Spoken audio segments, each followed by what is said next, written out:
mystery hatters. While we've uncovered many mysteries in the Dupont Circle neighborhood, it always shocks me when I make new friends who are unaware of a world-class art museum just minutes from where they brunch, dine, or work nearby. So where is all this art hiding? From Dupont Circle, one need only venture up a few blocks to find the Phillips Collection. Nestled onto a leafy side street, this Georgian Revival-style home was built in 1897 for the Phillips household, a wealthy family from Pittsburgh. The architectural firm, Hornblower and Marshall, who designed the structure, were also responsible for the Smithsonian National Museum of Natural History. It was here two brothers, James and Duncan Phillips, grew up. In 1907, their parents hired the same architectural firm to complete an additional room onto the house as a gift to the two brothers called the Music Room. In 1914, Duncan published his first book, The Enchantment of Art, and the two began collecting art. Sadly, their father died in 1917, followed by James's death the following year. In 1920, Duncan Phillips hired the architectural firm McKen, Mead & White, the same firm who designed the east and west wings of the White House, to build an additional space above the music room to serve as a gallery. In 1921, Phillips and his mother opened America's first museum of modern art as a memorial to his late father and brother. Early on, the museum's collection included works such as El Greco's The Repentant Saint Peter, painted circa 1600, where the artist broke away from classical proportions and added expression to his subject through bold colors and elongated proportions. Manet's Spanish Ballet from 1862 is an apt example of an early artist flirting with abstract lighting and romanticism. Painted 2 decades later, American Impressionist William Merritt Chase's Hide and Seek employs a curtain to hide the viewer's source of light, adding tension for what remains hidden, while also drawing us into seeing the second girl from the perspective of the first, peeking around the corner.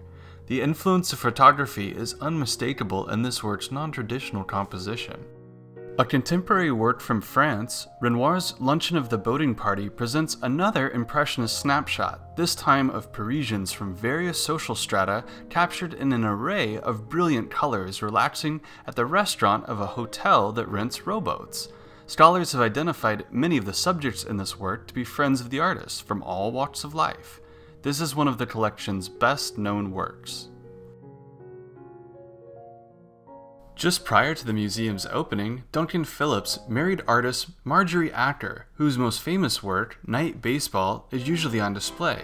It depicts the Washington Senators playing the New York Yankees. Marjorie used to bring sketching materials when she accompanied her family to the games.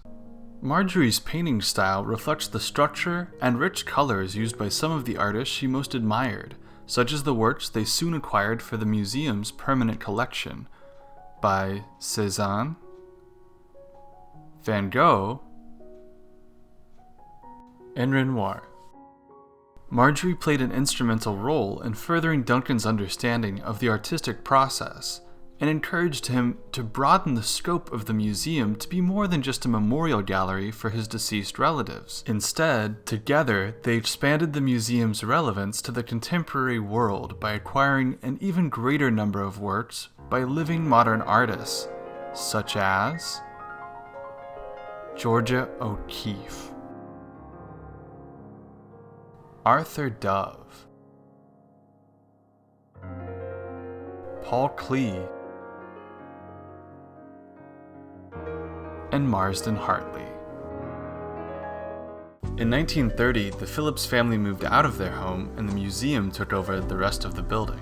As a student of art history, I visited a host of art museums. The Phillips Collection is a unique viewing experience. It feels as if though we've gotten lost in someone's house who just happens to collect a ton of art. I particularly admire how every time I visited the Phillips Collection, curators have rearranged some of the 5,000 pieces on permanent display in various creative fashions. You just never know quite where something's going to appear, and I consider it part of the fun. Of course, with extensive room for exhibits, modern art displays can easily lure you away from the permanent collection. In 2013, German artist Wolfgang Leib installed a permanent room made out of 440 pounds of melted beeswax. Leib was inspired by another permanent room in the museum, the Rothko room. This was the first American museum to dedicate a room to the work of American artist Mark Rothko.